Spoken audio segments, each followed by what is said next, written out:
So in this problem, we're told that an atom of mass m lies with a potential energy function u of r of a over 3r cubed minus b over 2r squared for distances r greater than 0. In part A, we're asked to sketch this potential energy function. And so in order to do that, I'm just going to analyze the behaviors of this function as it approaches some sort of interesting values. So as r approaches 0, both of these are going to get very, very, very large. However, a over 3r cubed is going to get large in order of magnitude faster than b over r squared is going to get large. And so this function is going to diverge to infinity as it gets close to 0. Now, as r gets very, very large, both of these are again going to get very small, and so it's going to approach 0.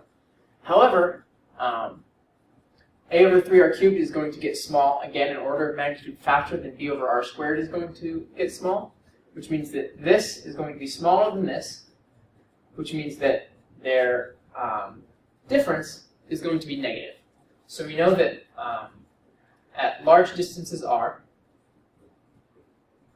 that this function is going to give us a negative value, and then all we need to do is connect these two curves, and we get our picture for potential energy. Now for part B, we're asked to find what is the equilibrium position R0. Now all that is it's going to be this point right here, the minimum for potential energy.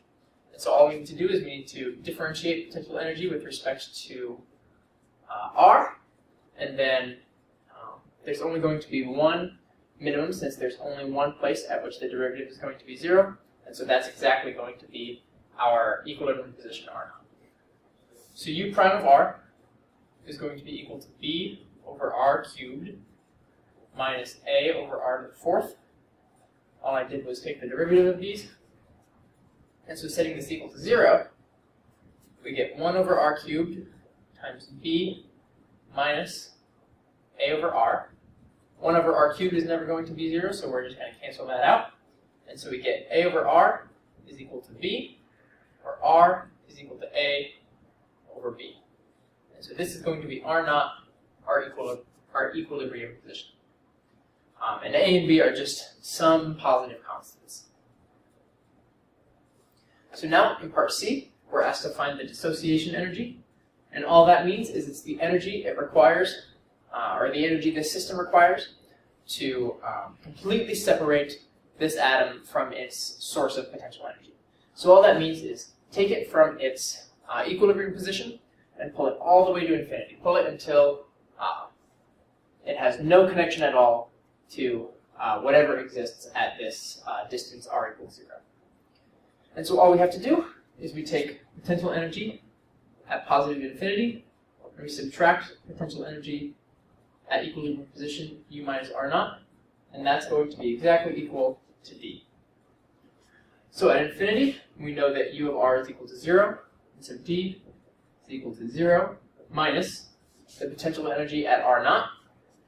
So u of R0 is equal to a over 3 R0 cubed minus b over 2 R0 squared is equal to b over 2 times 1 over R0 squared, so b squared over a squared, minus a over 3 times b cubed over a cubed. Multiplying these out, we get b cubed over 2a squared minus b cubed over 3a squared. And so we get as our final answer b cubed over 6a squared for our dissociation energy. For part D, we're asked to find what the effective spring constant of this system is going to be, Kf. And all we have to do to find that is Kf is equal to u prime prime of R0. So all we need to do is we need to differentiate u prime of r. U prime of r, remember, is this. So u prime prime of r is equal to 4a over r to the 5th minus 3b over r to the 4th. So k effective equals u prime prime of r naught is equal to 4a times, or divided by r naught to the 5th is going to be b to the 5th over a to the 5th minus 3b times b to the 4th over a to the 4th is equal to simply b to the 5th over a to the 4th. And so that is going to be our effective spring constant for this potential energy system. Now finally, in part E, we're asked to find what the frequency of oscillation of this system is going to be. And all we have to do to find that is we remember that anything that acts with an effective spring constant has frequency equal to 1 over 2 pi times the square root of kf over m. Remember that k effective is b to the 5th over a to the 4th. So we get r is equal to 1 over 2 pi square root of b to the 5th over m a to the 4th. So this is our final answer for part E.